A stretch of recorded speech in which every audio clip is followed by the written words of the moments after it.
Years ago, the great screen actor Jimmy Cagney was working with a young actress that was about to be fired. He went to the director and said, "Let me talk to her."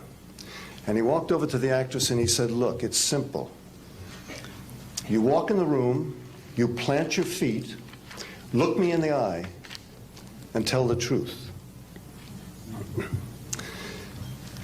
The logo of the X-Files is "The truth is out there." The truth is out there. I'm going to paraphrase. The truth is in here. You're about to hear the truth. I'm an actor. My name is John Cipher. For 7 years, I walked through the door, planted my feet, and tried to tell the truth as Chief Daniels on Hill Street Blues, as General Craig on the hit sitcom Major Dad. I was 2 years on Dynasty. You're on Knots Landing. I've done 5 afternoon soap operas, 12 Broadway shows, and 20 films. One of the Broadway shows I did was the great musical Man of La Mancha on Broadway. I was Richard Kiley's original understudy. I sang the words to dream the impossible dream, to fight the unbeatable foe, to bear with unbearable sorrow, to run where the brave dare not go. I'm here to introduce your host this morning, Dr. Stephen Greer. He's a man who is running pell-mell where the brave dare not go. He was an emergency room physician. In fact, the director of emergency medicine at a major hospital in North Carolina. 3 years ago, he sat his wife and his 4 daughters down and said, "I've been doing this part-time, running after the truth, for 7 years now. Now I'm going to do it full-time." He walked away from all that money to pursue the truth.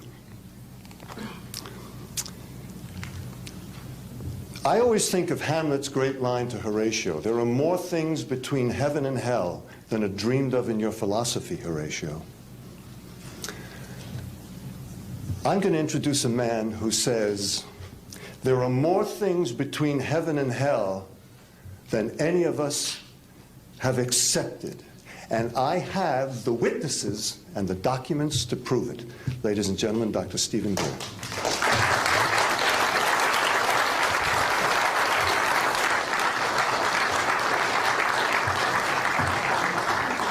Thank you very much, John.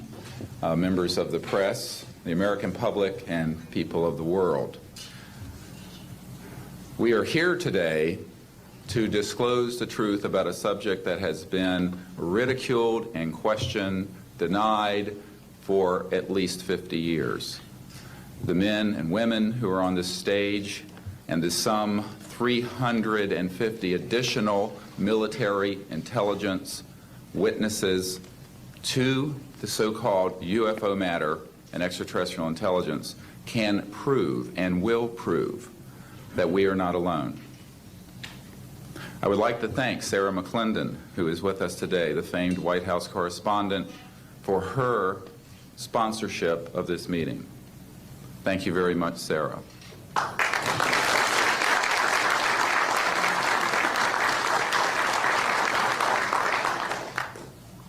In 1993, a group of military advisors to this project and I met out in the countryside in Virginia.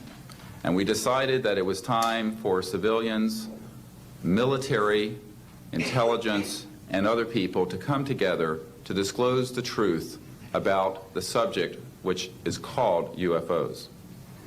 Since that time, I have personally briefed a sitting director of Central Intelligence, James Woolsey, President Clinton's first CIA director.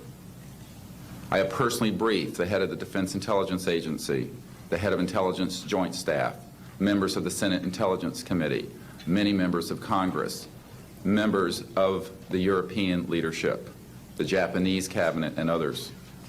And what I have found is that none of them are surprised that this is true, but they are uniformly horrified that they have not had access to these projects.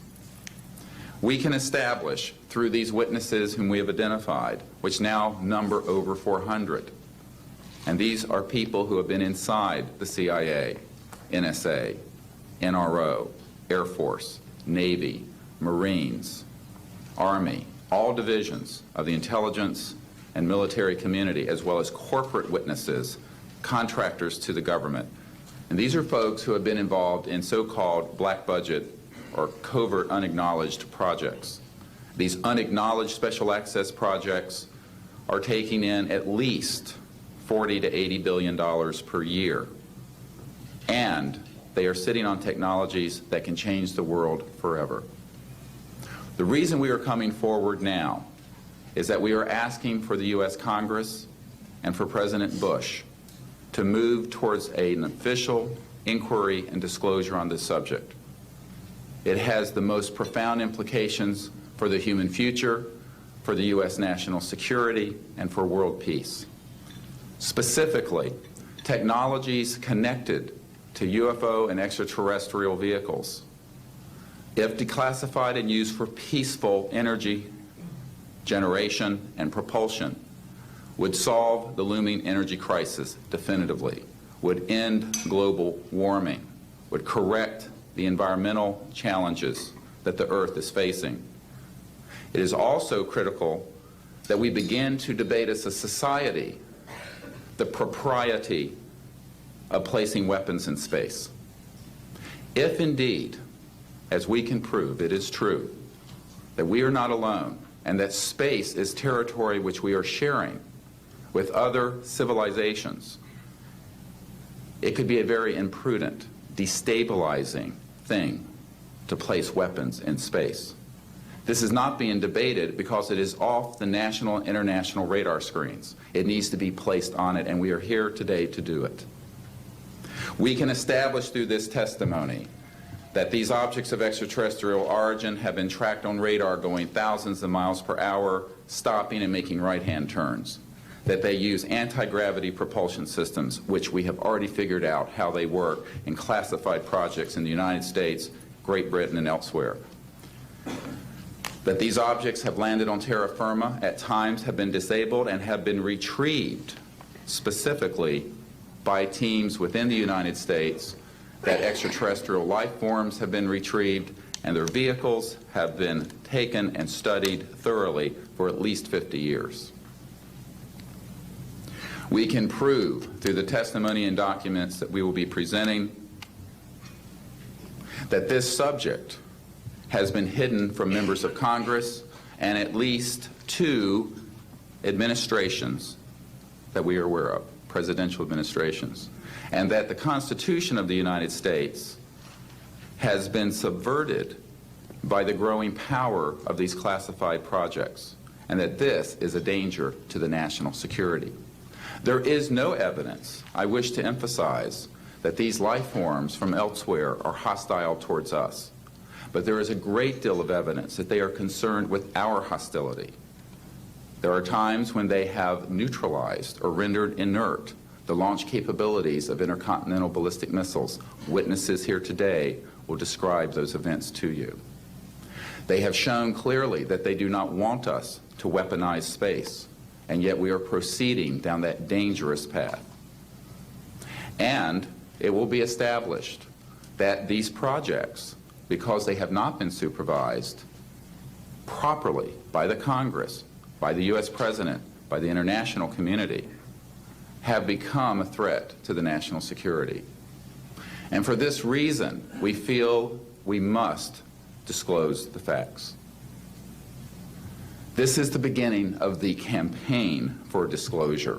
And in a memo that I wrote to President Bush last week, I've stated that this campaign will persist until our goals are met, and they are as follows: that we have open, honest hearings on the subject in the U.S. Congress, that there be a permanent ban on the weaponization of space or the targeting of any objects of extraterrestrial origin, that there be a full and complete study of classified technologies connected to this subject to see how they could be properly declassified and applied for peaceful energy generation so that the world may get off of fossil fuels in enough time to prevent greater ecosystem damage or war over the looming energy crisis, which is sure to sweep the Earth in the coming decade. This is a matter of the most pressing import. It has been ridiculed, yes. I know many in the media would like to talk about little green men. But in reality, the subject is laughed at because it is so serious. I have had grown men weep who are in the Pentagon, who are members of Congress, and who have said to me, what are we going to do? Here's what we will do. We will see that this matter is properly disclosed, and these courageous witnesses, the first 21 of over 100 that we have already interviewed on videotape, have stepped forward to speak the truth. Now, I expect people to be skeptical, but not irrationally so, because these men and women have come forward and they have their credentials, they can establish who they are, and they have been first-hand witnesses to some of the most important events in the history of the human race. As was pointed out to me by some of the men here, they were charged with handling the nuclear weapons of the United States. Their word was trusted on everything of great importance for the national security. We must trust their word now. As Monsignor Balducci said at the Vatican, in an interview I had with him recently, it is irrational not to accept the testimony of these witnesses. So please be skeptical, but that is not the same as prejudiced and closed-minded. This is a matter of great importance, and I ask the media, the scientific community, and the political community to look seriously at this matter and to do the right thing for humanity and for our children. We have available for the media and for members of Congress a nearly 500-page briefing document with transcripts from dozens of these top-secret witnesses. We have a 4-hour videotape summary. It's not a commercial product, I'll warn you, from this project of the 120 hours that we have in interviews so far. They've been boiled down to 4 hours, and it's available for the Congress to review and for the major media to review. We can establish that this subject is real and has tremendous significance for the human future. I ask on all of you who are listening to contact the members of Congress that represent you and the leaders around the world and other countries and ask them to hold an honest inquiry into this subject to support a ban on weaponizing space, since we are sharing space with other life forms, and that we move quickly as a people to understanding that this is the end of the childhood of the human race. It is time for us to become mature adults in the cosmic civilizations out there. To do this, we must become a peaceful civilization, and we must look as we go into space with an intent of cooperating with other civilizations, not weaponizing that high frontier. The men and women who will speak next will do so in order, beginning on your left. They will introduce themselves. I ask for the media to refrain from questions until each witness has spoken briefly about who they are and what they have personally been involved with or witnessed in their government, military, or government-connected careers. At the end, we will have questions. All of you may ask questions for as long as we can stay here, and we will provide you with all the information that you need. So we will begin now with the first of our witnesses, Mr. John Callahan.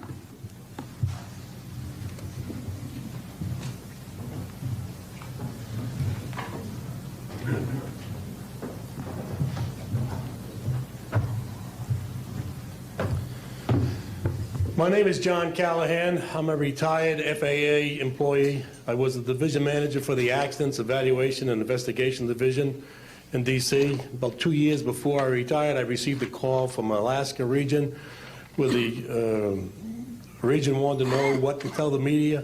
When I questioned, tell the media what, he says about the UFO and It went downhill from there. What UFO? It turned out I told them what any government employee would do at that time was to tell them it's under investigation. And then I had them send all that data to the FAA's tech center in Atlantic City. The next day, my immediate boss, service director, Javi Safir, and I went to Atlantic City.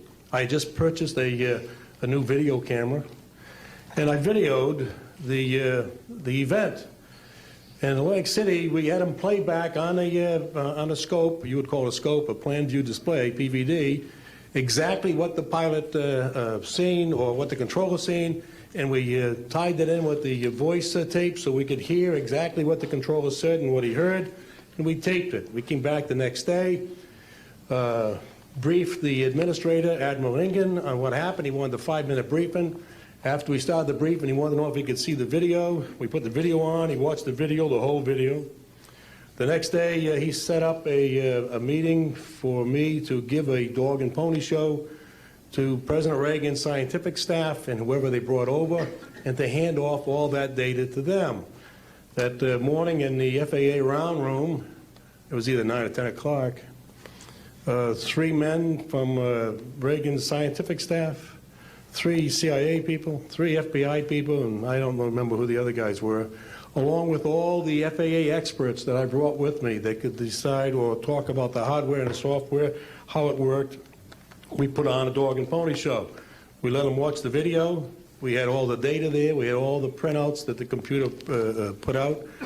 They got all excited over it. When it was all done, the CIA, one of the CIA men told the people they were now sworn to secrecy, that this meeting never happened and this event never happened.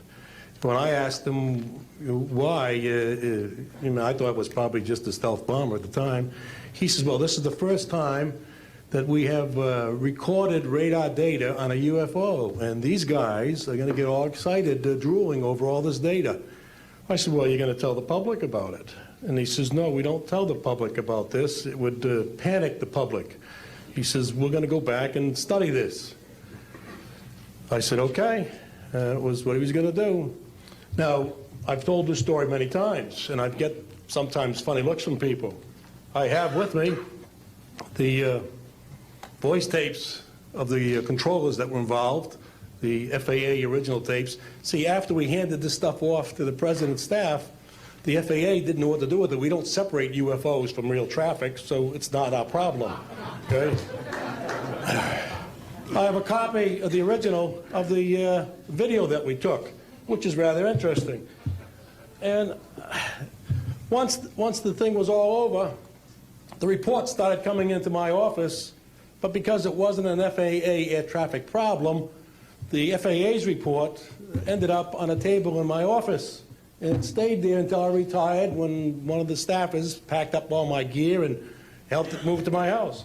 Also, in a box I found just a few days ago, in my 1992 tax return, I have the target printouts from the computer data, which, so if you wanted to or look at every target that was up there at the time, you can now reproduce this from this piece of paper here.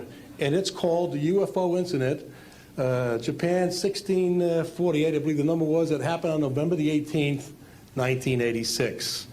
I'm prepared to go to Congress to swear before Congress that everything I've told you people and everything that is here is the truth. Thank you.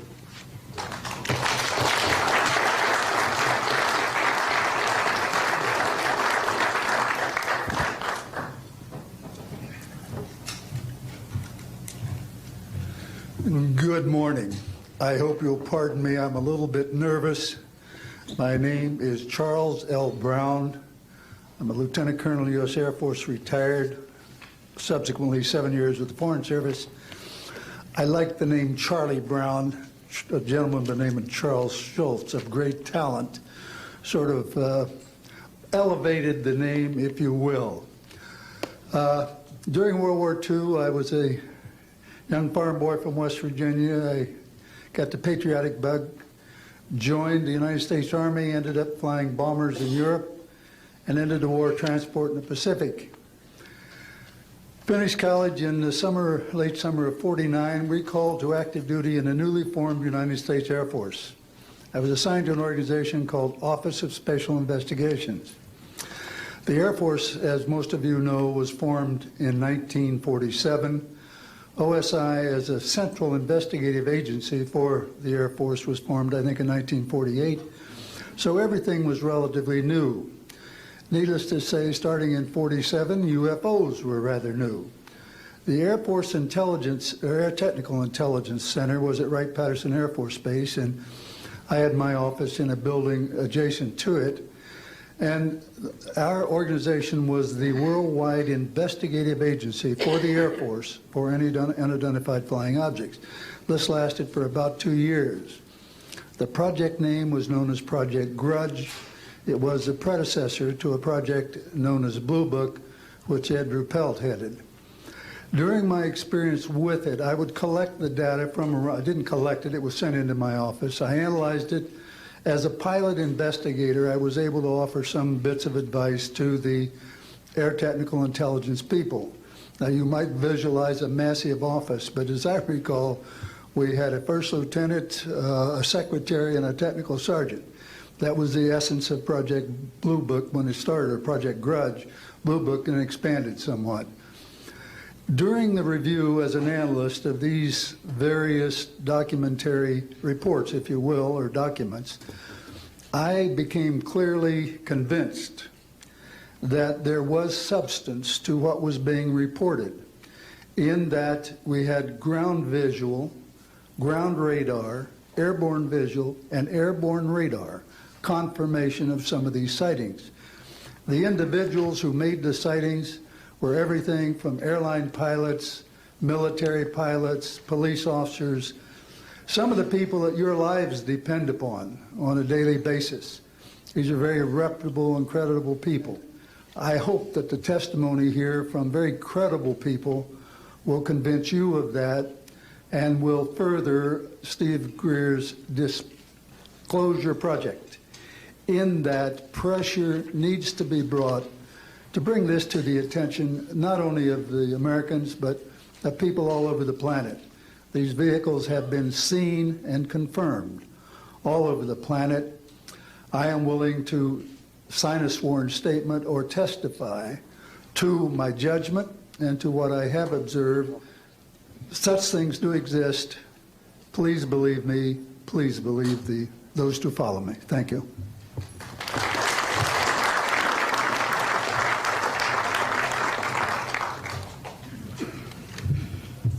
My name is Michael Smith.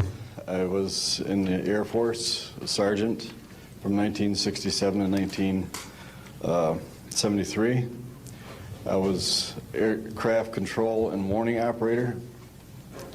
While I was assigned to Klamath Falls, Oregon, in early 1970, I arrived at the radar site, and they were watching a UFO on a radar that was hovering at about 80,000 feet.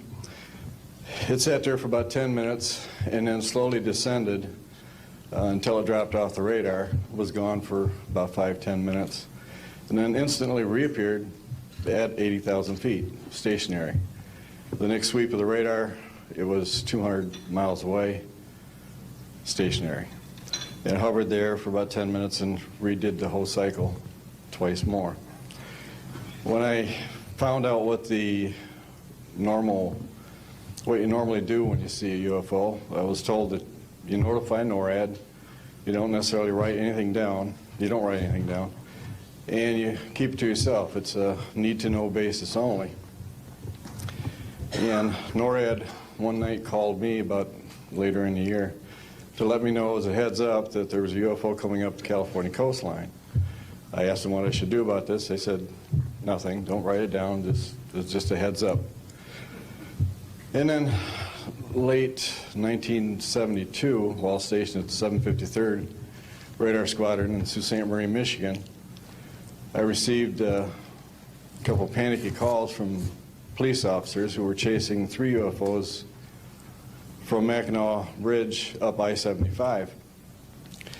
So I immediately checked the radar, confirmed that they were there, called NORAD, and they were concerned because they had 2 inbound B-52s going to Kinslow Air Force Base. So they diverted them because they didn't want any proximity of the two. And that night I answered many calls from the police department, sheriff's department and stuff. And my standard response was that there was nothing on radar. And I will testify to this under oath to a congressional hearing.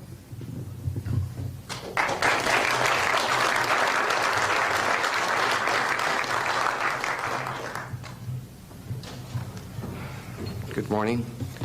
My name is Enrique Colbeck. I am a air traffic controller. I'm sorry for my English. I'm so scared. I'm not accustomed to talk in front of a lot of people. I'm here because I'm being a witness in a voluntary way on my work. I work in Mexico City as radar controller and the International Airport of Mexico. And I'm going to give an example about this science that we have in Mexico for several years, and this issue happens a lot of times on my country, unfortunately. For example, in March 4, 1992, we detected 15 objects west side of the Toluca airport that is very close of our international airport at 50 miles, more or less.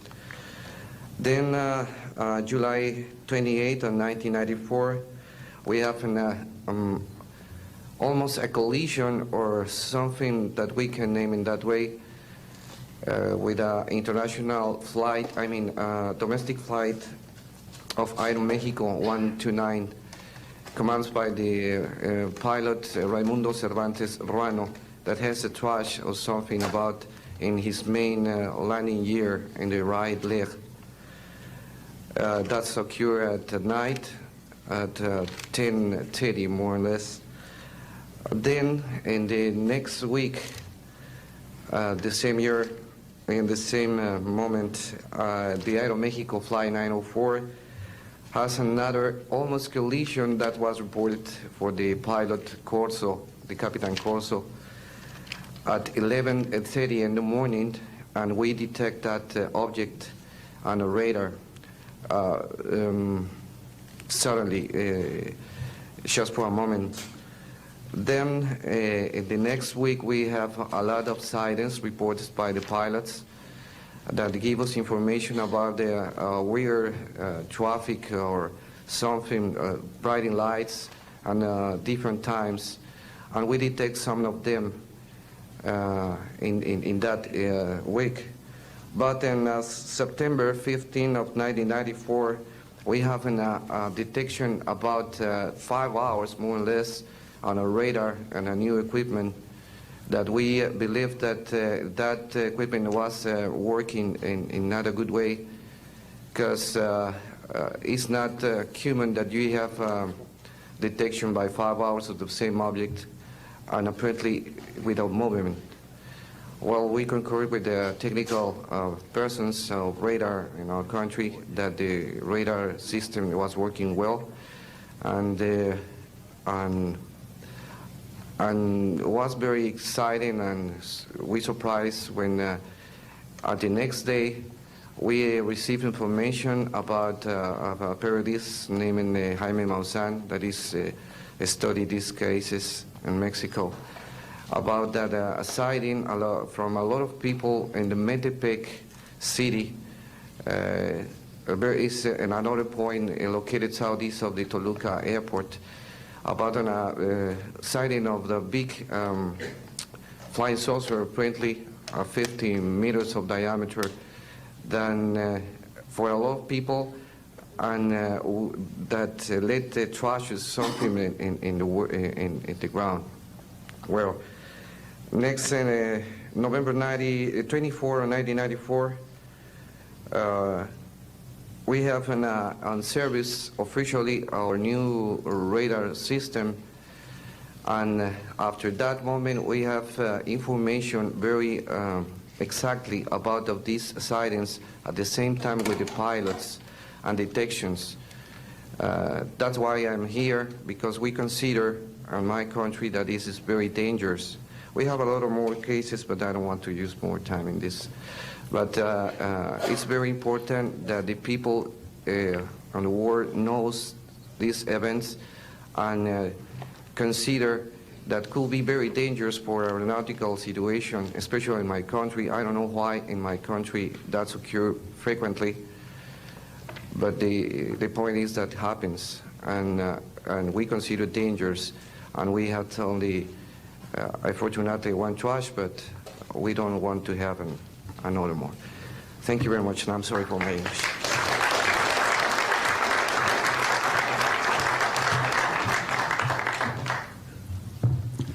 My name is Graham Bethune. I'm a retired Navy commander, pilot, had a top secret clearance.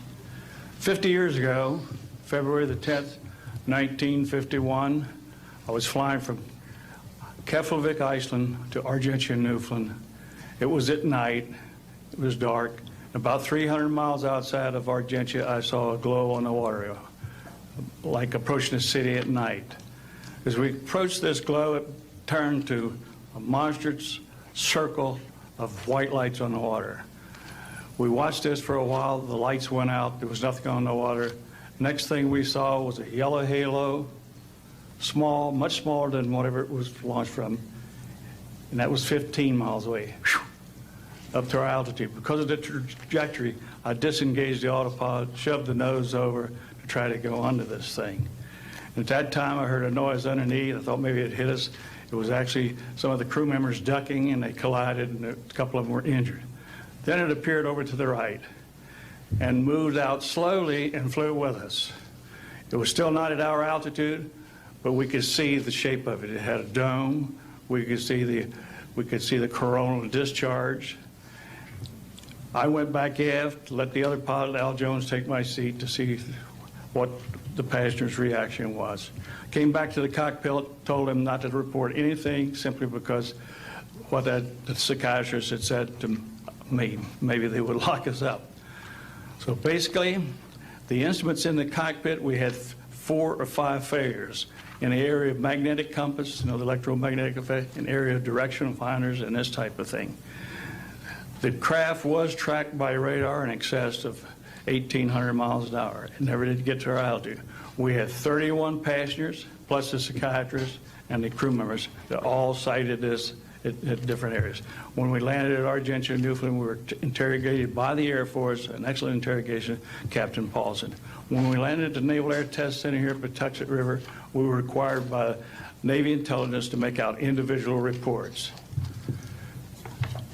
Out of the National Archives, I have the 18-page official Navy and Air Force report. I've made up a report to straighten out all the truth. There's a stack of books out there this high that have written all of this up. So the truth is here. I will testify under oath before Congress that everything that I have said is true.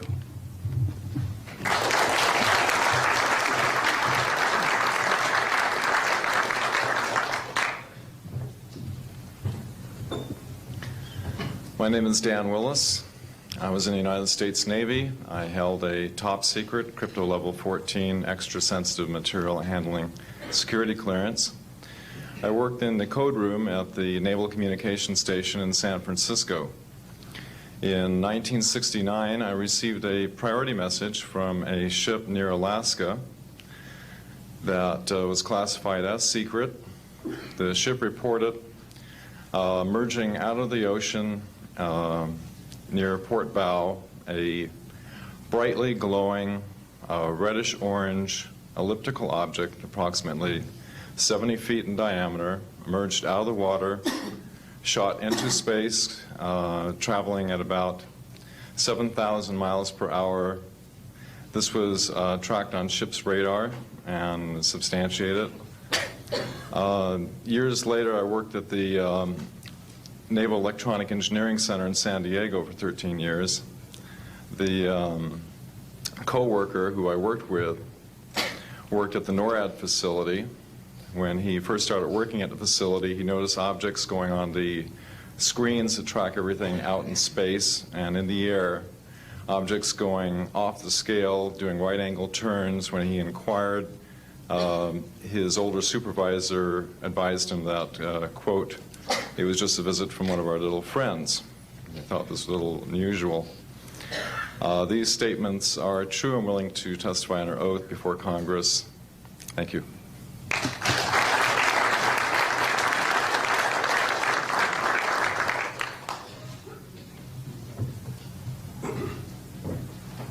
My name is Don Phillips. I was in the United States Air Force and had worked with certain intelligence agencies of the United States government. Prior to my Air Force, prior to joining the Air Force, I worked for the famous Lockheed Skunk Works. And I was working for them when I was attending college, and I worked for them in the capacity as a design engineer. It was one of my proudest moments of my life to work with a man by the name of Kelly Johnson. A lot of you might be familiar with that. It turns out that the models of aircraft that we were building, as you know, were all classified, were in the deep black, and that I came in on the end of the U-2 project. My main project was known later as the SR-71. The SR-71 had a predecessor. It had a special model built for the CIA, and that those models were one passenger, one pilot special aircraft in order to get from one place to another very, very quickly. Now these SR-71s, as we know them, the Blackbird, are the type of aircraft that are still classified in a sense as far as the altitude that it flies at and also the speed records that it holds. I'm very proud to say that this aircraft played a big part in helping to end the Cold War. The aircraft, the predecessor aircraft, there's strong evidence to suggest that perhaps these aircraft had a different role once in the air. Each pilot, and I know a few of them, each pilot had an assignment before they took off, okay? They learned about the assignment immediately prior to takeoff, and there's strong evidence to suggest that there was a dual role in that they were monitoring some type of traffic to and from planet Earth. This can be verified at a later point. This was, I'll jump into my military experience. My first field assignment for the United States Air Force was at Las Vegas Air Force Station. And that was my first experience with Las Vegas, and I couldn't understand why people were being so excited about going to a place such as this, but I soon found out about a year later. Nellis Air Force Base is located there. Nellis is a major training center for different types of special aircraft and fighter aircraft, one of the premier training sites for pilots all around the world. However, when I learned that my assignment was at a radar site 50 miles out of town, up near Mount Charleston, I had no idea where I'd be, so finally in the daylight I was able to find the location and reported in 1965 for duty. In 1966, early in the morning, about 1 to 2 a.m., I was staying there on base, and our barracks were at about 8,000 feet. I heard a lot of commotion. You know, at that altitude, sound carries tremendously. And I thought, well, it's early in the morning, it's summertime, and there is it's very warm, and maybe I should get up and take a look. I didn't really want to, but I got up and took a look, walked up to the main road up near my office, which was the commander's office. I was on the commander's staff, Lieutenant Colonel Charles Evans. And I was saying, who's making all this noise? Who's making all this noise at this time of the morning? So when I got within about 50 yards of the 4 or 5 people that were standing there, one being the chief of security, they were looking up in the air, and I said, gee, their heads are all looking at the same direction. Well, I looked up to the west, northwest, and to my amazement, there were lights flashing around the sky, moving at anywhere from what seemed like 2,400 to about 3,800 miles per hour. Now, the fact that we're taking an estimate from a distance, you know, we figured, well, this is quite something. However, we continue to watch these darting lights go across the sky and stop, absolutely stop, come to a dead stop, and reverse in an acute angle their direction, and then proceed on in sort of, they were traveling so fast that you could almost see a pattern left by, if you are computer people, when you move a mouse real quick across the screen, you see a little bit of a tail. Well, that's exactly the way these 6 or 7 craft worked. After 5 minutes of watching these things, they all seemed to group up to the west-northwest, okay? They started to come in on a circle. But what I would like to point out is that where they were putting on their display in the north-northwest sky, just directly east of that is what is known as Area 51. Area 51 is a AEC name, okay? Atomic Energy Commission. That was the old name for Atomic Energy Commission. We knew it as the Groom Lake Flight Test Facility in the Air Force. And it was where we tested our aircraft after we got the prototype made from the Skunk Works. So here are these, let's get back to the circle in the sky. What they did was coalesce and started rotating in a circle, and then they disappeared. Well, I thought, gee, this is something that we have to keep quiet. That was verified by the Chief of Security. But we waited there and talked it over for a little bit, and it seemed like, I think it was an hour. Then came the radar people from the scopes, which were at 10,000 plus feet, came down for their dinner at 2 o'clock in the morning. And the first person off the bus was a good friend of mine, Anthony Kesar. He said, he was white as a sheet, and he says, did you see that?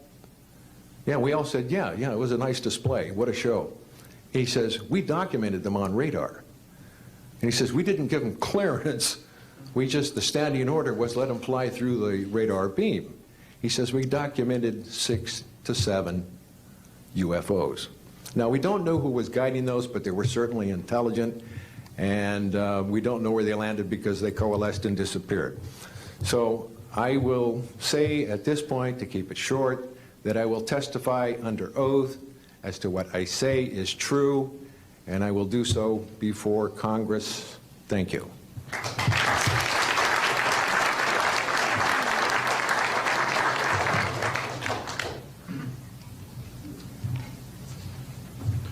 My name is Robert Solis. Contrary to what it says on the card, I was not a lieutenant colonel in the Air Force.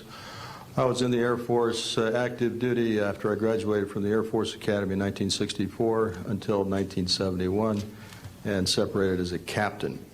In March of 1967, I was stationed at Malmstrom Air Force Base, Montana, as a missile launch officer, Minuteman missiles.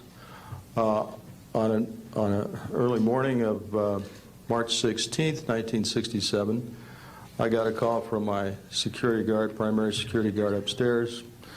We had about 6, as I recall, flight security airmen upstairs. I was downstairs 60 feet underground in a capsule monitoring and controlling 10 nuclear-tipped Minuteman missiles. I got a call that morning that they were seeing strange lights flying in the sky. I disregarded that call, told them to call me when something more significant happened. I got another call subsequent to that call, and this time it was a more intense tone in the guard's voice. It was very clearly very frightened. He said there was a bright, glowing red object hovering outside the front gate. It was oval-shaped. He had all the other guards out there with their weapons drawn. Right after that call, I woke up my commander, who was on a rest period, Fred Mywald, a retired colonel now, and told him about the phone calls. As I was telling him about the phone calls, my weapons started going down, one after the other. They went into a no-go condition, what we call a no-go condition. They were unlaunchable. We lost somewhere between 6 and 8 weapons that morning within minutes of having received that second phone call of a UFO hovering outside the front gate. Again that morning, after reporting it to the command post, we were informed that a very similar incident happened at Echo Flight. I was at Oscar Flight. They lost all 10 of their weapons under similar circumstances, very similar circumstances, where UFOs were sighted over the launch facilities. They had maintenance crews and security crews out there that had spent the night, and they were reporting UFOs over those sites. And the commander of that flight was Eric Carlson. He also separated as a captain, and the deputy commander was Walt Fiegel, retired as a lieutenant colonel. We have those witnesses that I just mentioned, the names I just mentioned, have spoken of this event before, and they will back up this story. We also have documentation that I received through FOA requests from the Air Force outlining the Echo Flight incident, and including in that documentation a reference to UFOs. We have telexes covering this incident, and in one telex it says the fact that no apparent reason for the loss of 10 missiles can be readily identified is cause for grave concern to this headquarters. This was from SAC headquarters. So we've got those telexes. I've got about 12 witnesses that'll verify parts of this story, including of a man who investigated the incident afterwards for the Air Force, and you'll hear a little bit more about that from the next witness. And also another guard that witnessed a UFO in that same time period, and another officer who retired a full colonel who had other reports of UFOs. Ancillary to that, excuse me, I've got the complete report on a Minot, North Dakota incident. That was Minot Air Force Base, North Dakota, which happened in August of 1966. Very similar, UFOs sighted over missile silos, and also a UFO incident that was investigated by the Air Force immediately after our incident within a week. I'm willing to testify to the truth of all these matters that I've spoken about this in front of Congress under oath. Thank you.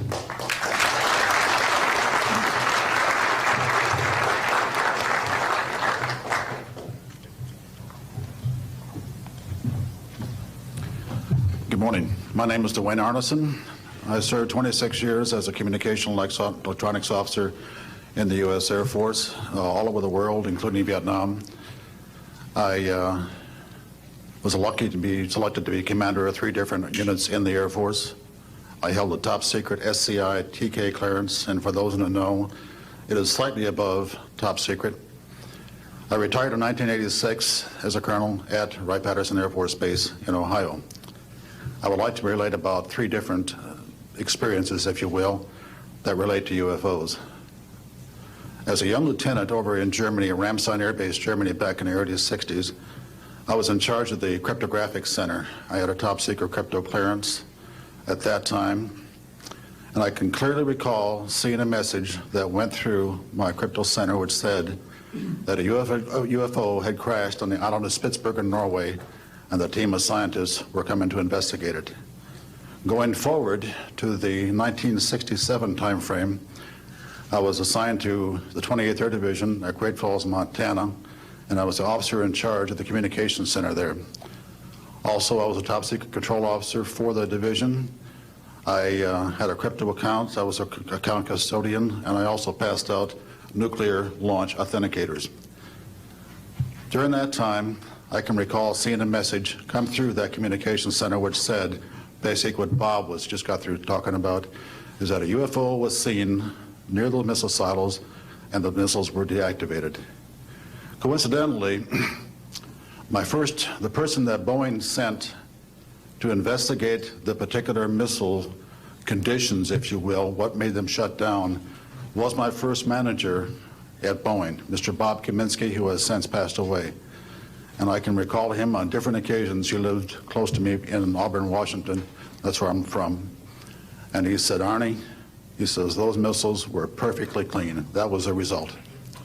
So then one last incident concerned when I was as a commander of the unit in Great Falls, or in Caswell Air Force Station, Maine. I had contacts with the security police at Loring Air Force Base, and they told about UFOs that were seen near the nuclear weapon storage areas on Loring Air Force Base. And I'd be glad to testify to Congress that this is absolutely the truth. Thank you.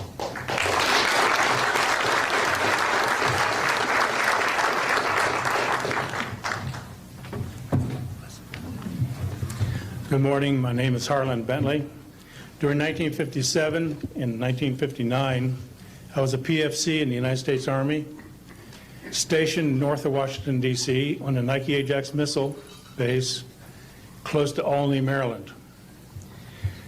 In May, this month of 1958, about 6 a.m., I heard a noise outside that sounded like a pulsating transformer. I sat up in my bunk. I looked out the window. I saw a craft heading for the ground and crashed. Pieces broke off of that craft, immediately took off again. So there's a lot more to that story, but I've got to speed this up. Now, the next night, I was on radar duty. I get a call from the Gaithersburg missile base. He says, hey, I got 12 to 15 UFOs outside 50 to 100 feet above me. So I asked him, I said, what does it sound like? He took his head mic off, held it out the van window, and said, here. And the same sound I heard the previous morning, except a lot more of them. So my radar was on standby, so I immediately turned it on and got the blip just outside of the ground clutter. I marked it on my radar screen. And then for a few minutes later, all of a sudden they took off.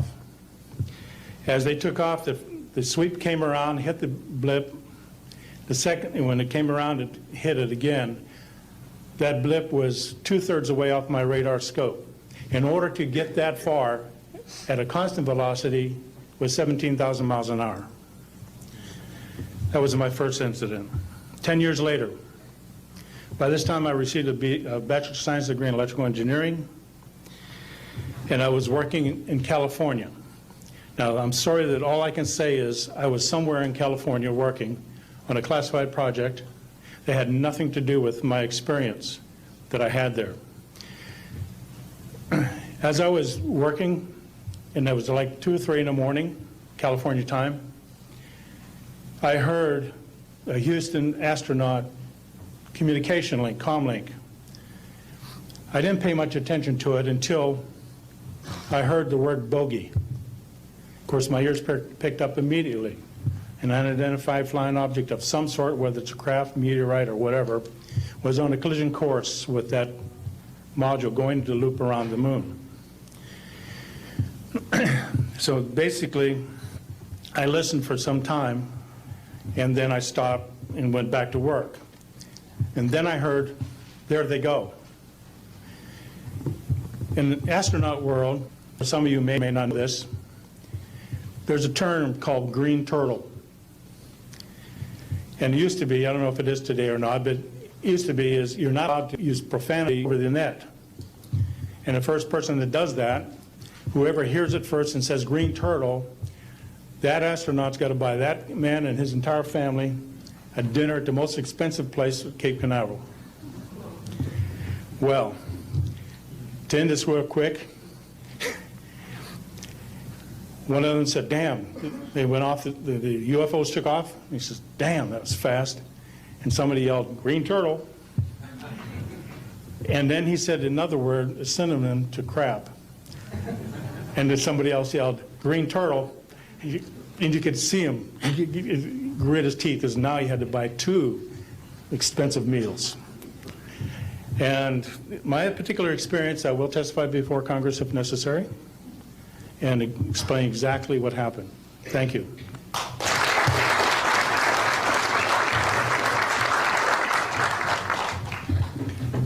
My name is John Maynard. I'm a retired Army.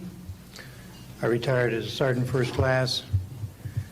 For my entire 21 years of service, I held a top secret clearance. Compartmentalized at times to as high as TK, Omni, Crypto, and others. I had access to very, very sensitive documents. My testimony is basically two-pronged. One, I retired from DIA in 1980. And when as an administrator, you take over an office, you take over everything and you sign for everything. And I signed for well over 2,000 documents. In order to sign and inventory those things, you have to read them. Not word for word, but basically I went through every document to make sure that it was complete. It was there, as they told me, that when I turned my charge over to the next person, those same documents were there. So I got quite a good knowledge of what was going on in those documents, and believe me, there are many, many different references to UFOs.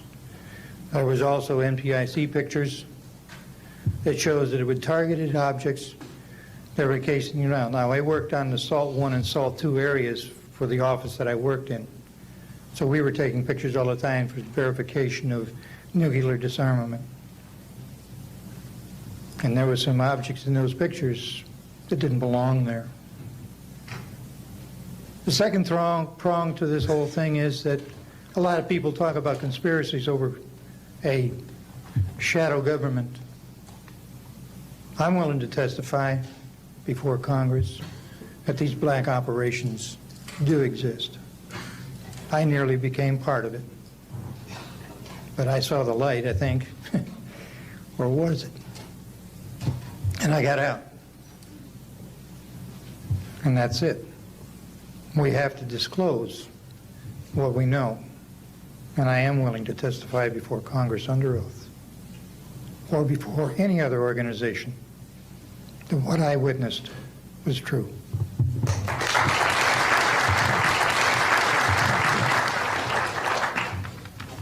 Good morning. My name is Carl Wolf, and I was a precision electronics photographic repairman with a top secret crypto clearance in the United States Air Force. I was stationed at Langley Air Force Base in Virginia. In 1965, in mid-1965, I was loaned to the Lunar Orbiter Project at NASA on Langley Field. Dr. Colley was in charge of that project. They had problems with a piece of electronic equipment that was bottlenecking their production of photographs.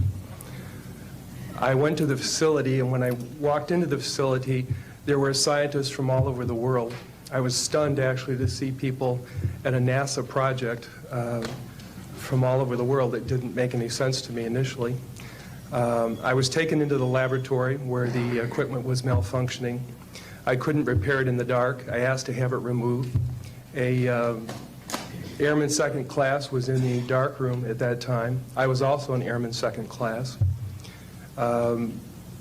I was interested in how the whole process functioned, how the data got from the lunar orbiter to the laboratory. I asked the young man if he'd describe the process to me. He did. About 30 minutes into the process, he said to me, in a very distressed way, by the way, we've discovered a base on the backside of the moon.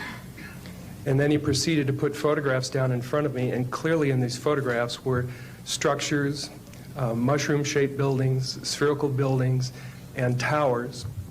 And at that point, I was very concerned because I knew we were working on compartmentalized security. He had breached security, and I was actually frightened at that moment. And I did not question him any further. And a few moments later, someone did come into the room. I worked there for 3 more days, and I remember going home and naively thinking, I can't wait to hear about this on the evening news. And here it is, more than 30 years later, and I hope we hear about it tonight. And I will testify under oath before Congress that what I'm saying is the truth.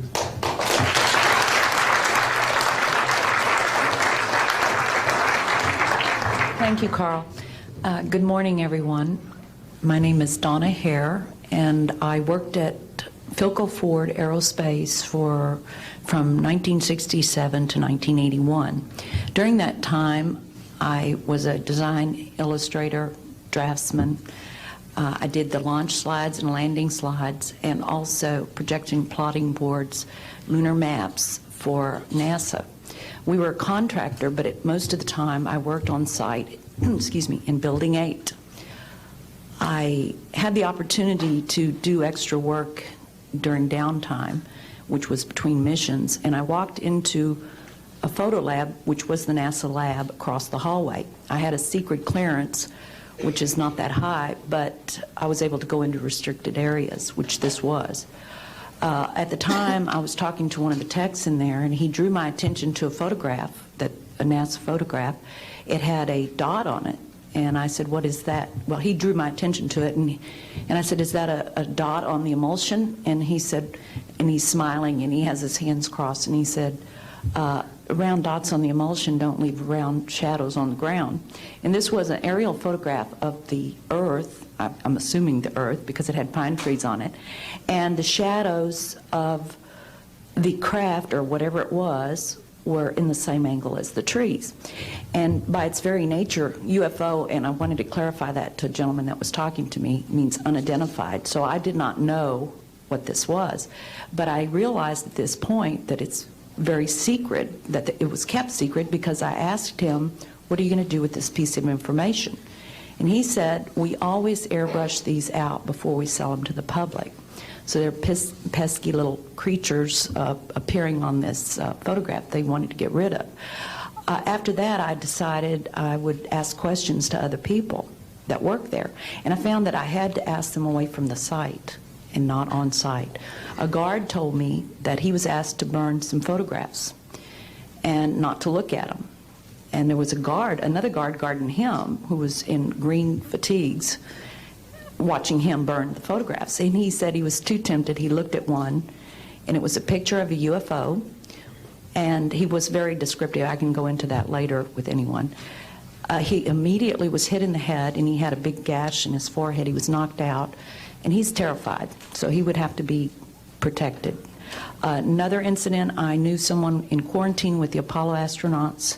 He told me that the Apollo astronauts saw craft on the moon when we landed, and that is what he told me. And he also was afraid. He said that the astronauts are told to keep this quiet. They're not allowed to talk about it. So I do want to let you know that I worked out there for a number of years, and I ran into this.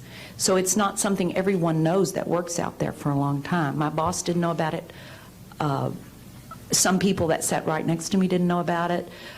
It's very strange, because I don't know how they can do it, but they can let some people know about it and then others not. I'm willing to testify before Congress that what I'm saying is true, and thank you very much. Thank you.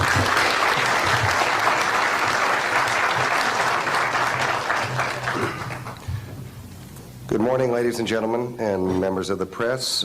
My name is Larry Warren.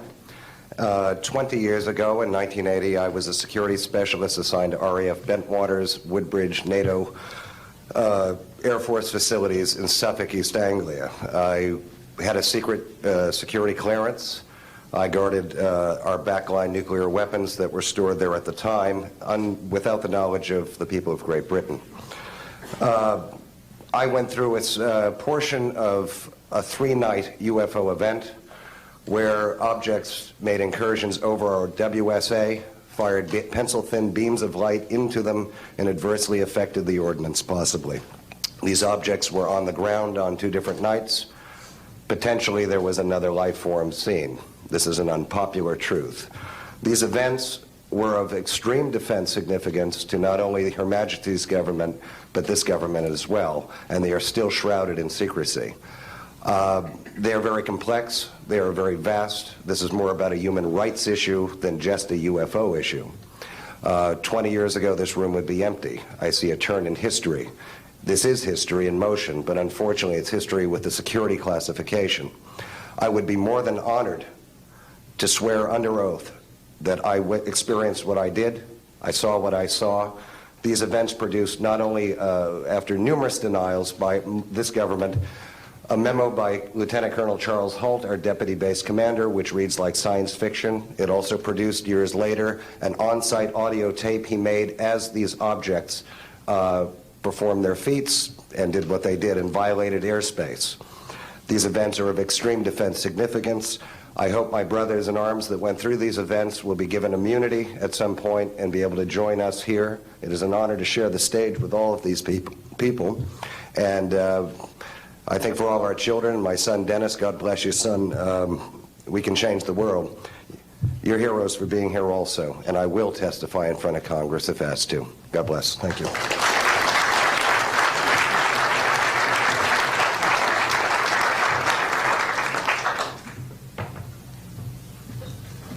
Hi, my name is George Filer III.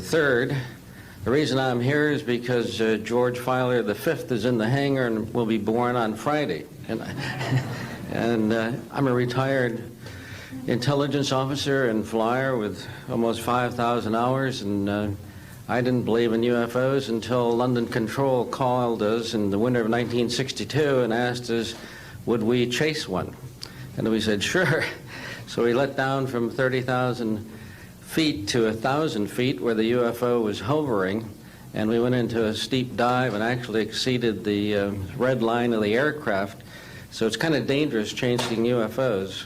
In any case, I was able to get the UFO on the aircraft radar at about 40 miles, and we could see a light out in the distance, and as we closed, we kept on picking up this radar return. The point I'm mentioning that the radar return was very distinct and solid, indicating it was some kind of a metallic object. We got about a mile from the UFO, and it kind of lit up in the sky and went off into space, very similar to what the shuttle looks like when it takes off. Later on, I was working in intelligence. In Vietnam, I briefed General Brown about UFOs. When I was in 21st Air Force, in McGuire Air Force Base, I briefed General Glau about a UFO over Tehran, Iran in 1976, that two F-4s from the Iranian Air Force had taken off and tried to intercept the UFO, and when they turned on their fire control systems, they immediately went on. All the electrical systems went out. The planes had to return to base. This was particularly significant because it was also picked up on satellites. In 1978, on January 18th, I was going into the base. Every morning I did the briefing to the general staff, and I noticed that there are some lights off in the distance at the end of the runway there. And when I got into the command post, the senior master sergeant in charge said that there had been UFOs in the pattern all night. They're on radar. The tower had seen them. They gotten aircraft reports and so on, and that one had landed or crashed at Fort Dix. Fort Dix and McGuire are right together. And this is kind of like the Roswell of the East. But in any case, an alien had come off the craft and had been shot by a military policeman, and apparently was wounded and was heading for McGuire. So for whatever reason, the aliens liked the Air Force better than the Army, perhaps because they're shooting at them. But in any case, our security police went out there and found him on the end of the runway dead. And they asked me to brief the general staff, General Tom Sadler, and at the 8 o'clock stand-up briefing, and I said, I don't think I want to do this. You know, the general doesn't have a good sense of humor, and I'm not sure I believe this. So I did some checking, called the 438th Command Post, and everybody had pretty much the same story. And at 8 o'clock that morning, just before I went on, was going to brief this, and I was very worried about it. They said, don't brief it, that it's too hot, so to speak. That's pretty much my story, and I'm prepared to tell the story in front of Congress, and it is the truth. Now, because of this, I've stayed interested in UFOs, and I'm the Eastern Director of the Mutual UFO Network. And between the National Reporting Center and Peter Davenport and the MUFON, we get 100 reports a week on average of people from all over the United States that see these things regularly. And if you start checking, they're out there and they're low, and people are seeing them all the time. And these are highly qualified people, all of whom essentially give us the reports by email. Thank you.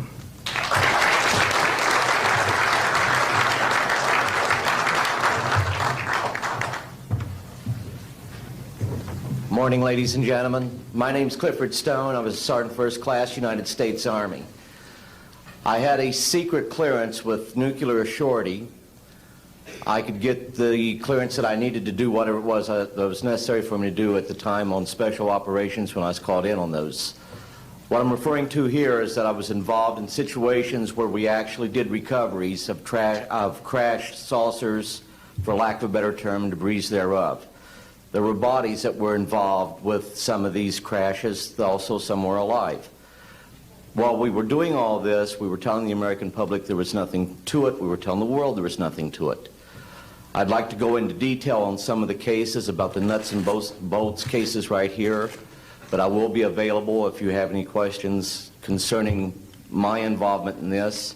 You can talk to Dr. Greer to arrange for me to get to talk to you.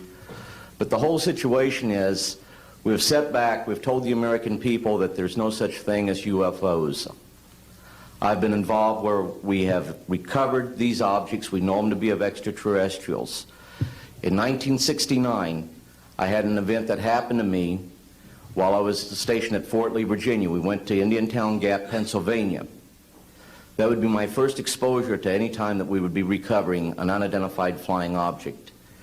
When we went there, we already had people that was already in the facility. We were a backup team, which was supposed to be NBC, because there was supposed to be some nuclear materials that was on board this craft.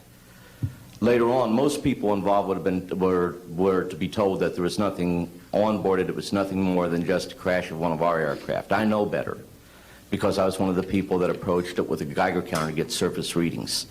I was the first person to go ahead and see that there were bodies on it.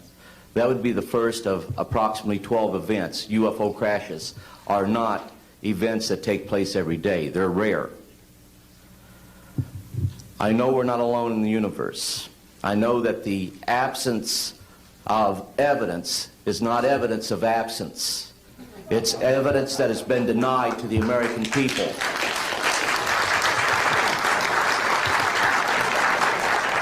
I stand before you today in my almighty God, and I tell you this.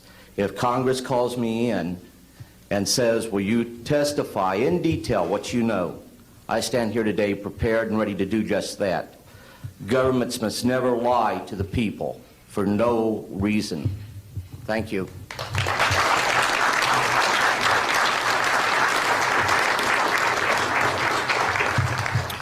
Good morning.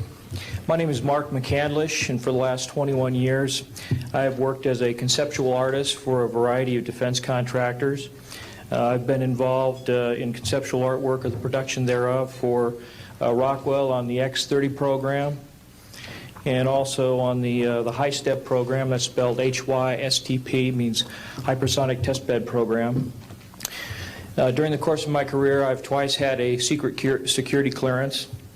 In 1967, while my father was stationed at Westover Air Force Base, the headquarters for 8th Air Force Strategic Air Command, I witnessed and watched through a telescope a UFO which hovered over a nuclear weapons storage facility for approximately 10 minutes and then departed with an acceleration approaching a bullet leaving a rifle barrel. In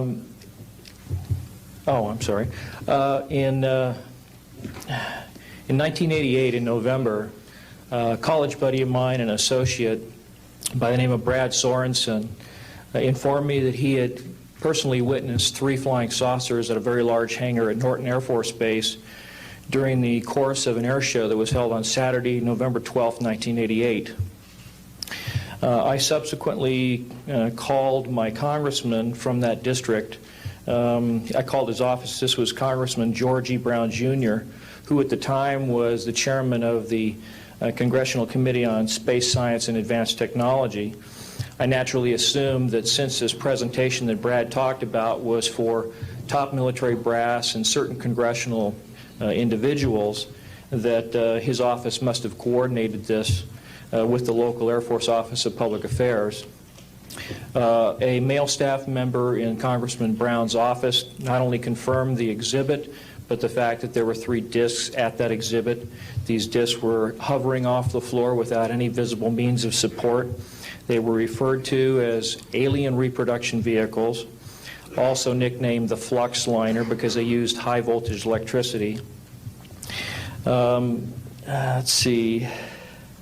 To keep things short, this is a diagram that I made based on a sketch that Brad Sorensen did for me in rough form shortly after he had his sighting, and subsequently cleaned that drawing up and made it much more accurate. And that's the drawing that Dr. Greer is holding there now. Later on, I obtained photographs that were taken in 1967 by a military pilot, Harvey Williams, flying a C-47 for the Air Force at 12,000 feet, approximately 25 miles southwest of Provo, Utah. This particular vehicle matches the so-called ARV in all proportions and respects in terms of the detail of the shape of the craft. And this was photographed, as I say, in June or July of June of 1967.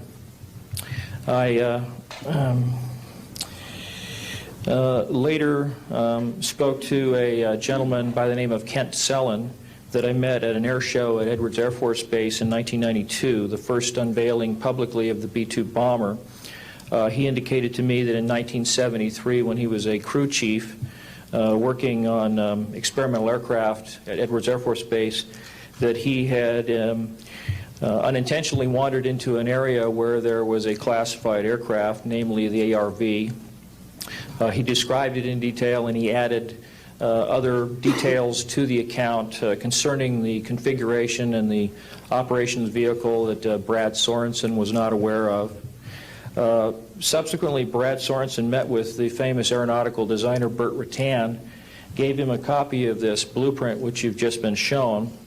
Mr. Rutan felt that it was a joke and put it on his wall as kind of a joke. And a third party confirmed for me later that a Colonel Ray Walsh from Edwards Air Force Base was visiting Mr. Rutan, saw this blueprint on the wall and registered quite a degree of shock and anger, wanted to know where the hell he got this blueprint, because there was in fact such a craft at that time, approximately 1994, 95, in a hangar at Edwards Air Force Base, North Base Complex at that time. Subsequently, I've done a lot of research on this product, this vehicle. I've come across a number of declassified documents that show that the Air Force, as early as 1960, was wind tunnel testing flying saucer shapes up to Mach 20. And I also have declassified NASA documents that show similar shapes. In fact, this is the document here that more or less details the wind tunnel testing up to Mach 20. This is the NASA document right here that was declassified, and it shows a variety of spherical and lenticular shapes that were flight tested up to, or I should say, wind tunnel tested up to Mach 6. I subsequently obtained a copy of an interoffice memo from Hercules Aerospace that describes a particular type of science involving something called zero-point energy and scalar waves. According to Brad Sorensen, this is the basis of the technology for these anti-gravity propulsion systems. This particular document here describes 6 different meetings involving the Defense Intelligence Agency and cooperative efforts with the Russian scientific community in investigating this, what is called the fundamental enabling technology that was originally discovered apparently by Nikola Tesla in the early 1900s. Anyway, I could provide you much more detail at a later time, and I am prepared to testify in detail concerning these events and their truthfulness before Congress. Thank you very much.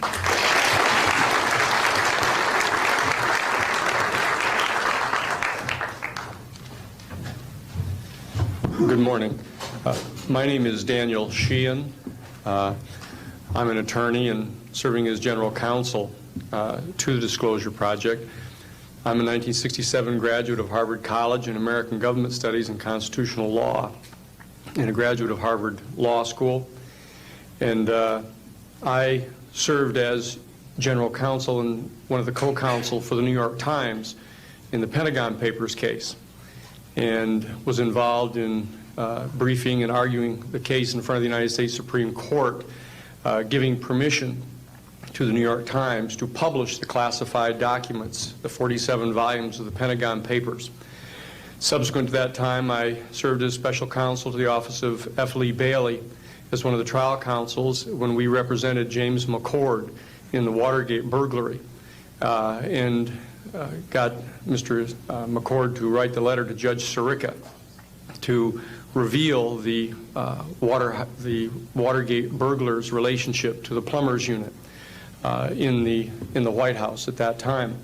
Subsequent to my service in that case, I went back to Harvard to the Divinity School to study Judeo-Christian social ethics and public policy. Did my master's work and PhD work there, and became general counsel for the United States Jesuit headquarters in Washington, D.C., assigned to the National Social Ministries Office and their public policy office. It was there in 1977 that I was contacted by Ms. Marcia Smith, who was the director of the Science and Technology Division of the Congressional Research Service. She asked to meet with me, and I met with her, and she informed me that President Carter, upon taking office in January of 1977, held a meeting with then the Director of Central Intelligence, who was George Bush Sr., and demanded that the Director of Central Intelligence turn over to the President the classified information about unidentified flying objects and the information that was in the possession of the United States intelligence community concerning the existence of extraterrestrial intelligence. This information was refused to the President of the United States by the Director of Central Intelligence, George Bush Sr. The Director insisted that the President, in order to have access to this information, needed to have clearance to contact the Congressional Research Service, to contact the United States House of Representatives Science and Technology Division, to have them undertake a process to declassify this information, because the DCI suspected that the President was preparing to reveal this information to the American public. The Congressional Research Service Science and Technology Division, under the directorship of Marcia Smith, was contacted by the House Science and Technology Committee and instructed to undertake a major investigation of the existence of extraterrestrial intelligence and the relationship of the UFO phenomenon to this. I was contacted by Ms. Smith and asked, in my capacity as general counsel to the United States Jesuit headquarters, National Social Ministry Office, to see if we could obtain access to the Vatican Library, to obtain the information that the Vatican had with regard to extraterrestrial intelligence and the phenomenon of the UFOs. I pursued that with the permission of Father William J. Davis, the director of the national office, and we were refused access as the United States Jesuit order to the information in the possession of the Vatican Library. When I reported this to Ms. Smith, she then later subsequently asked me to participate in a project which I can go into some detail during the question and answer period or later to individuals, pursuant to which I was given access to, as a special consultant to the United States Library of Congress Congressional Research Service, to the classified portions of the Blue Book project of the Air Force. At that point, it was in 1977, approximately May of 1977, I went to the Madison building of the United States Library of Congress. There was no one in the building at that time. It was brand new. I was directed to a basement office where there were two guards at the door and a third sitting at the table, who who took my identification, verified that I've been designated as a special consultant to the Congressional Research Service of the United States Library of Congress, and was admitted to the room. I thereupon found photographs, some dozen photographs, of what is unquestionably an unidentified flying object on the ground that had crashed and plowed a furrow in a field of snow, and it was embedded in an embankment. There were United States Air Force personnel surrounding this craft, taking photographs of the craft. And one of the photographs, I could see that there were some symbols on the side of the craft. And so I proceeded through the photographs and found a close-up photograph of these symbols. I'd been instructed that I was to take no notes and had to leave my briefcase and all my identification outside of this room, but I had brought with me a yellow pad. And so what I did is I opened up the yellow pad and refocused the overhead camera onto the same size as the cardboard backing of the yellow pad, and I physically traced the copies of the symbols on the side of this craft, closed the yellow pad back, put the microfiche back into the canister, reclosed the box that I had, and I said, it is time for me to leave. And I took this and proceeded to leave the office, at which point the security guards stopped me, and one of them said, "What is that you have there, Mr. Sheehan?" At which point I handed the yellow pad to him, and he flipped through all the yellow pages and never found the copy that I had. And so I took that with me and brought it to the United States Jesuit headquarters, had a meeting with the staff, with Father William J. Davis, reported this to them, was authorized at that time by the United States Jesuit headquarters to make a report to the National Council of Churches and to request that the entire 54 major religious denominations of our country undertake a major study of extraterrestrial intelligence, which they declined to do. I was subsequently asked to deliver a 3-hour closed-door seminar to the top 50 scientists of the Jet Propulsion Laboratory of SETI, the Search for Extraterrestrial Intelligence, which I did do in 1977. I'm more than happy to testify under oath to these details to the United States Congress, and would be happy to meet with any members of the press at that time. You may recall I also served as chief counsel to the Karen Silkwood case, in which we obtained the rulings in the Karen Silkwood case. I also served as chief counsel in the Iran-Contra case. It was the first one to testify before the United States Congress to the existence of the off-the-shelf enterprise of Richard C. Cord and Albert Hakim.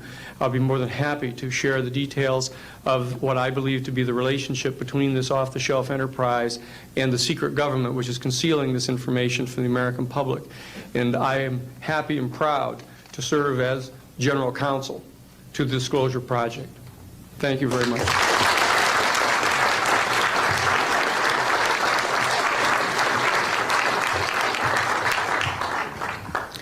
Good morning. My name is Carol Rosen.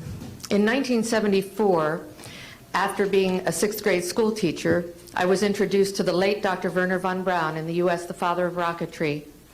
In my first meeting with him, during that first 3.5 hours, he said to me, "Carol, you will stop the weaponization of space."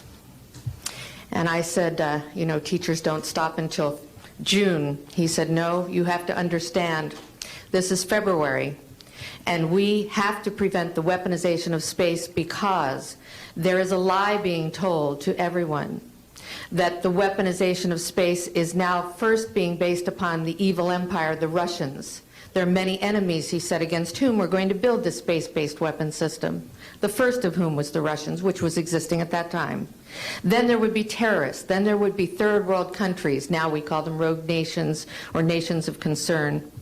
Then there would be asteroids."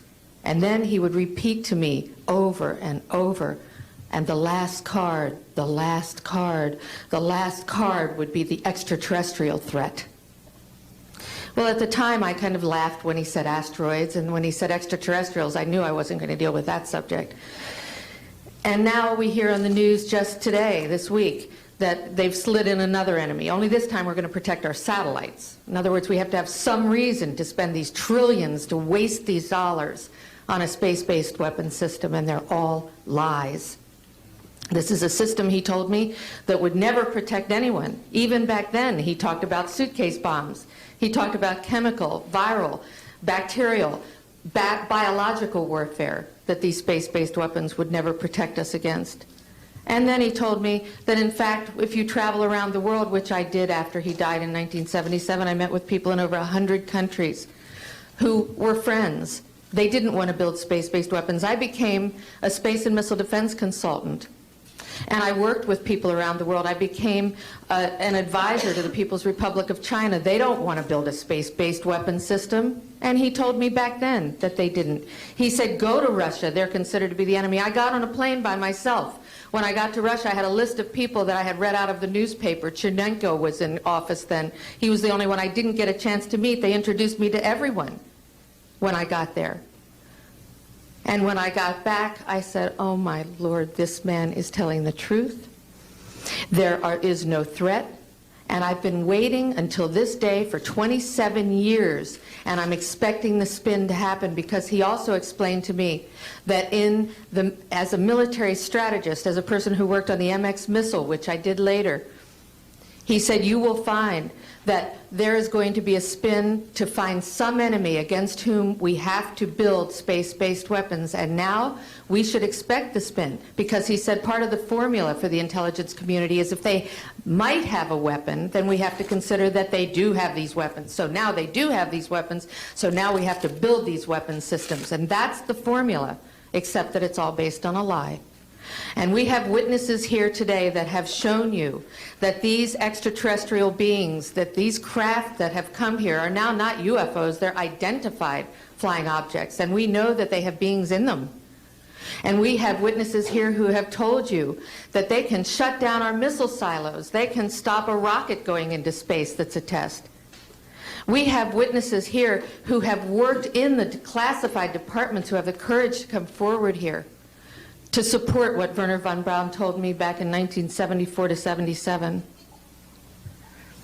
And I will testify before the Congress that when I founded the Institute for Security and Cooperation in Outer Space, which I shut down a few years ago because I didn't believe we had a chance with this huge, integrated around the world, complex weapon system, that we had any chance at all of transforming that war industry into a space industry that could provide benefits, like Dr. Greer has said, of global warming. We can end that situation of that problem. We can end the energy crisis. We can build now non-polluting technologies. Wernher von Braun used to tell me that we could have cars back then that drove around off the ground. He described this to me on beams so that we have no pollution on this planet.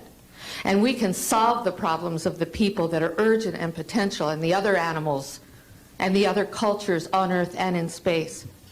And we can end the arms race without dislocating the industry jobs, without disrupting the economy, by transforming, Wernher von Braun told me, the war industry into a global cooperative space industry that will provide, he said, finally, more jobs and profits on this planet than during any hot or cold wartime, more products and services that can be applied directly to solving the problems of this planet.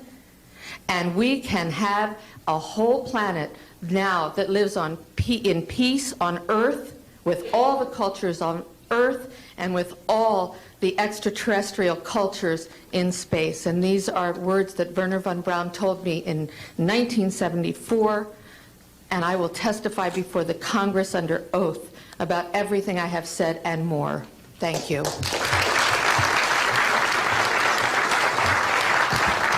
Thank you very much. I'd like to thank each of the witnesses and for your patience. We're running about 50 minutes late, and I do apologize for that. I want to emphasize that all of these witnesses each could speak for probably anywhere from 2 to 5 hours about what they have witnessed. We were trying to give you a snapshot. We have another 400 of these witnesses. I have carried this burden for 8 years. I'm now giving it to you, the American people and the people of the world, to take it forward. What I'd like to do now is open the audience for questions from the media. You may address them to me or to an individual witness as you deem appropriate. Yes, ma'am. Yes, Maribel Gonzalez with Reforma, Mexican newspaper. I have 3 questions. One is, if you... right here. Yes, I wanted to know if there are laws in this country that in some way allowed this kind of secrecy or not. And then I wanted to know if there's a need to change any kind of law. And the next one I wanted to ask you, if you may, is who is profiting from this secrecy that maintains in secret the solution to the energy crisis? I mean... Well, let me get to those, okay, quickly, because we are short on time. First of all, I think initially there was an appropriate national security apparatus in place in the 40s during the Truman and also Eisenhower years. By the late Eisenhower years, we have a testimony from Brigadier General Stephen Lubkin, still a practicing attorney, that by the late Eisenhower years that he had lost control of these projects primarily because of the compartmentalization into the military-industrial complex. Operative word industrial. There are corporations such as SAIC, Lockheed Martin, Northrop, and others that deal specifically with this issue, with advanced energy and propulsion systems connected to UFOs. And I think that what has happened, from the best we can tell, from insiders that have briefed me for now about 8 years, is that we have lost control of these projects from a constitutional law perspective because the infrastructure within military intelligence and corporate channels is so well funded and so complex and labyrinthine that there are compartments within compartments within compartments, and people who are in the Congress who make inquiries, and in fact President Clinton, when he made inquiries, were simply denied access, as you heard earlier that President Carter was denied access.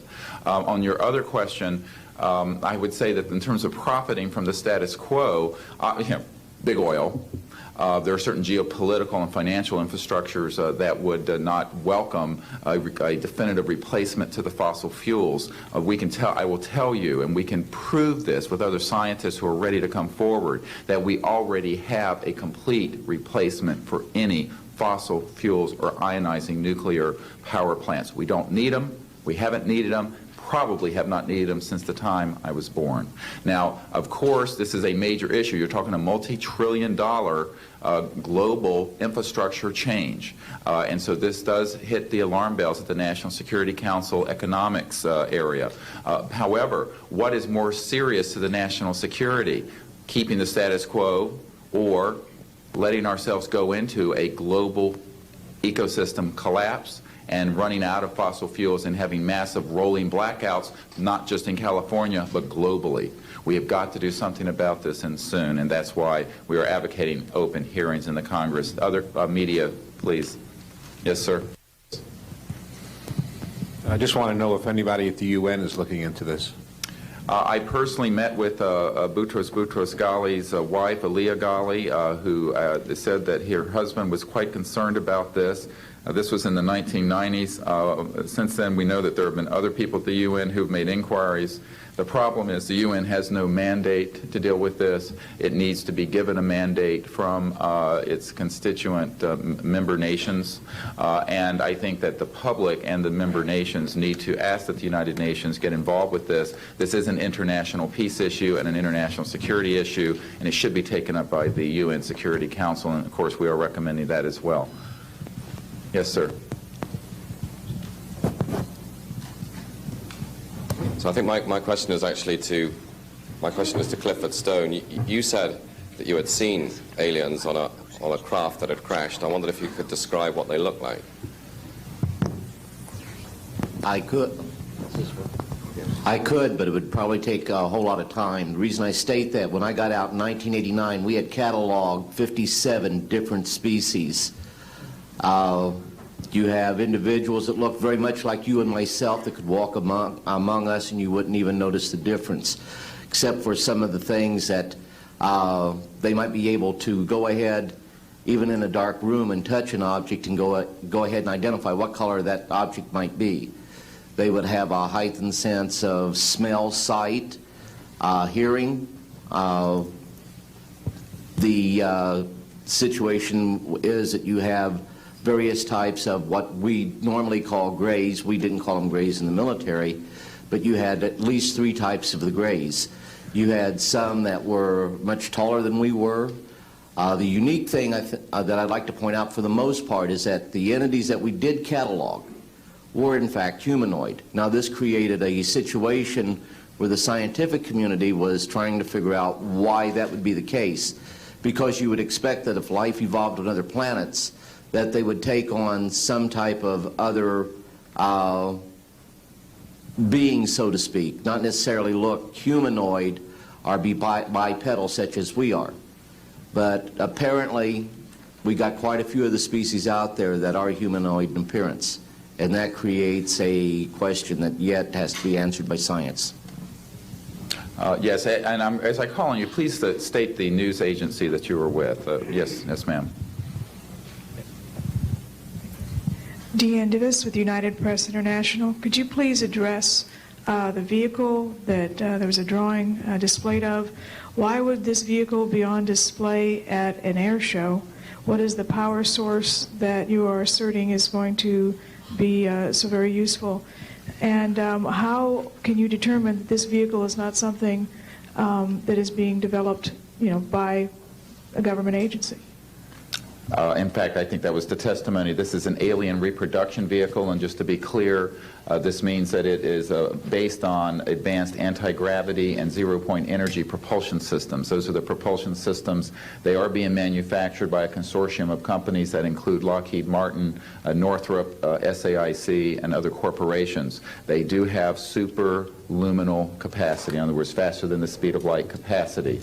I think Mr. McCandlish and other witnesses that he's identified could go into more of the technical physics of it. I'm just a country doctor from Virginia, I tell people. I mean, really.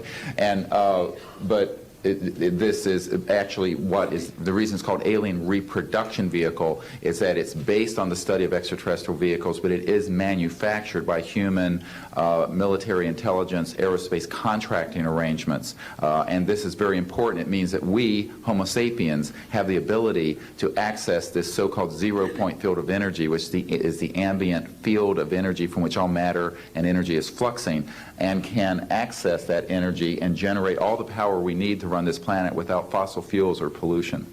Do you have any direct evidence, though, that this, I mean, we're talking about the same government that so appropriately named a snooper program carnivore. So just because it's named the alien reproduction vehicle, considering the history and the questions that have been existing for such a long time about flying saucers, I mean, do you know, is there any direct reason to believe that this is actually derived from technology? Any of the witnesses who can attest to that? And how would this, a propulsion system, a rocket engine doesn't necessarily translate into electricity. Can you elaborate on that? Well, the first part of your question, I would say that the testimony of witnesses we have, some of whom are here, others that are not here, but they're in the briefing materials, is that we have studied specifically extraterrestrial vehicles which have been retrieved.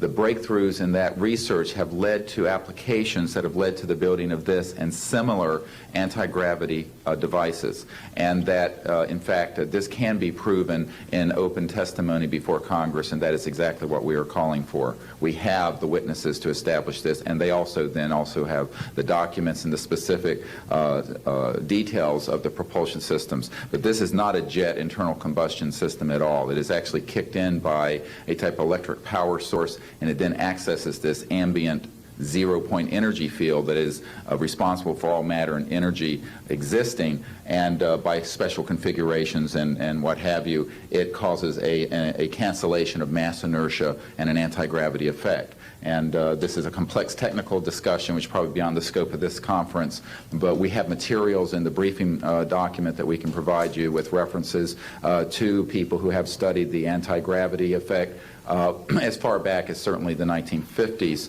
We have one witness who said that his family was connected to the RAND Corporation, and that by the mid-1950s that more money had been spent on anti-gravity propulsion systems than the totality of the Manhattan Project. So yes, we can establish those elements. Other questions? Thank you. My name is Murray Felsher. I publish a newsletter downstairs here called the Washington Remote Sensing Letter that deals with reconnaissance and surveillance of the Earth from space. My question is this. Since 1972, with the launch of Landsat 1, And now with the launch of commercial space imagery, there are some archived, I would say, upwards of 35 million photographs of the Earth from space. And not one of them has shown a flying saucer. Are you suggesting that these have been airbrushed out?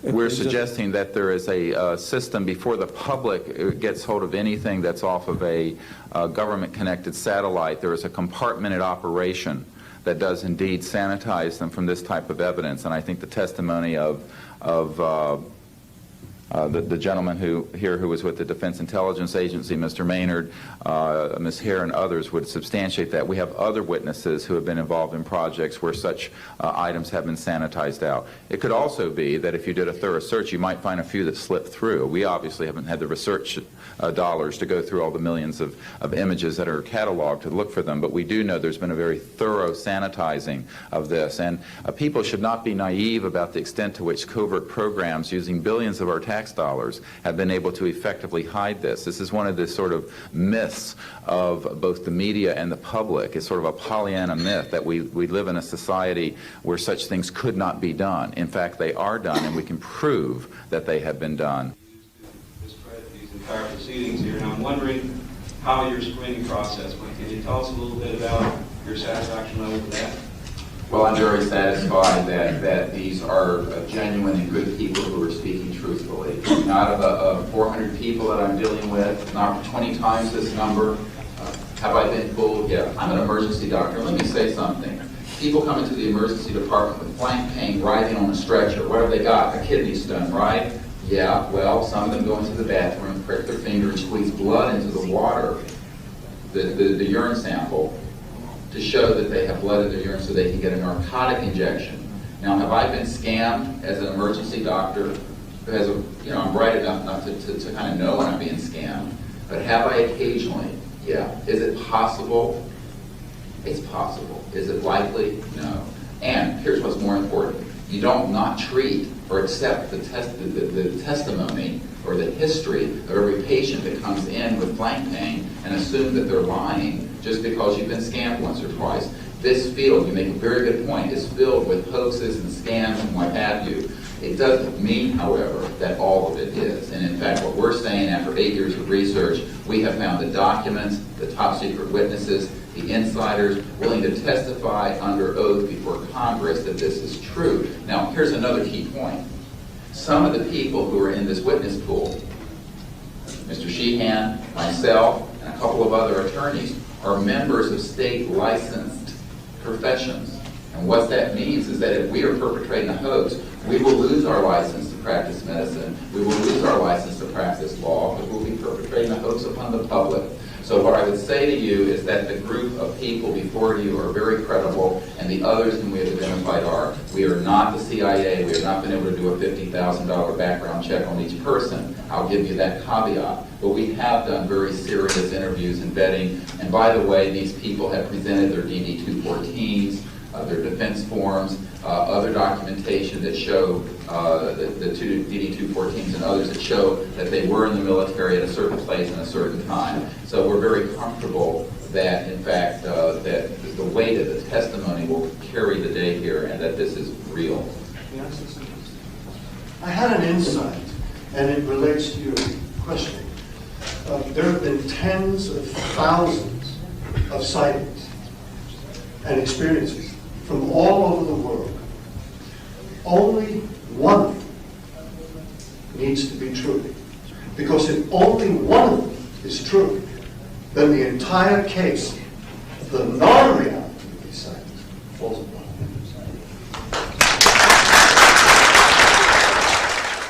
Such evidence out of the public domain, yes. A priori, all signed agreements and oaths that have flowed from such operations are null and void. What that means is, in legal theory, is that if it's an illegal enterprise, the agreements those that are entered into as a result of that illegal enterprise have no legal standing. So one of the things I would like to announce today is all of the men and women listening to this need to know they are free to speak. We are declaring all national security oaths on this subject null and void. They have flowed from illegal operations that have no standing constitutionally. My people, my mother's family, who fought in the American Revolution, were prisoner of war with the British to help found this country, did not fight and die to form the United States so that this kind of chicanery can go on. So these men are free to speak, and there can be no legal repercussions against them. We have legal counsel who will also support this theory, and we're taking this to other constitutional scholars. It is time for that game to end. It is time for a new era in the human experience.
Occasion has also escaped the oversight of the president.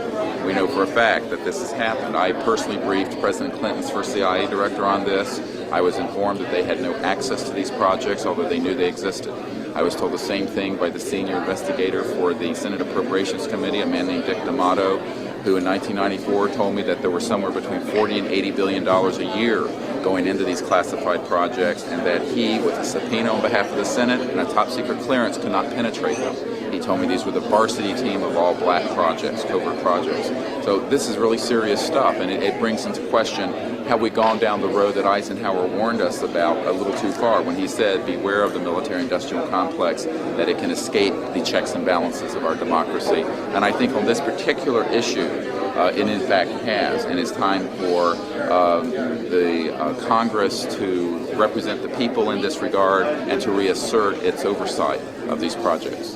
One last question. When you talk about putting the checks and balances back into place, talk about the passion of these people, if you would. How confident are they? Well, they know what they saw. I mean, these are men ranging from Air Force and NRO officials to people who have been contract agents for the CIA to people who have been pilots in World War II and are heroes of our country, the greatest generation that Tom Brokaw talks about. And so what I have to say to you is that these people know what they saw. They're not going to be speaking about anything except what they directly witnessed. And we're not talking lights in the sky and swamp gas. We're talking people who have actually retrieved extraterrestrial vehicles who are going to be here today. Very good. We'll take one picture of it. That's concrete and that's based on reality. But anyone who does further research in this field will find that they are not hostile. None of them are hostile. They have shown us that they can shut down missile silos and rockets. They have not destroyed us, and they've been here for tens of thousands of years. We know of 50 years worth more or less of secrets. We know of major. And the fact what is, about this hybrid breeding program that keeps being referred to? well, again, we're not dealing with these kinds of things. We are dealing with credentialed, unimpeachable witnesses here who have worked in projects. We're not dealing with that. We're dealing with what we know. What we know is that these are not hostile entities. I don't know how to explain this to you except that people here, we're all still here. The world is still here. And they have shown us what their technology is capable of doing. And you can yet imagine, and you can hear from witnesses who've worked in fields of re-engineering, back engineering, what kinds of technologies can come out of this to literally save people from the suffering that's going on right now. I don't doubt the possibility of that. Yes, and That's what this disclosure is about. It isn't about these other kinds of stories that you have no proof of and nobody does. And the fact is, we have proof here of what we're saying. Well, they have removed artifacts. Well, again, we're not going to deal with this kind of story, and a lot of that is manufactured also. That's for sure. So what we're dealing with here is concrete evidence, documents, people who work in the industry, in the military industrial complex, in the intelligence community. I work in the MX missile, and I was threatened if I went public with that whole story. So you can imagine.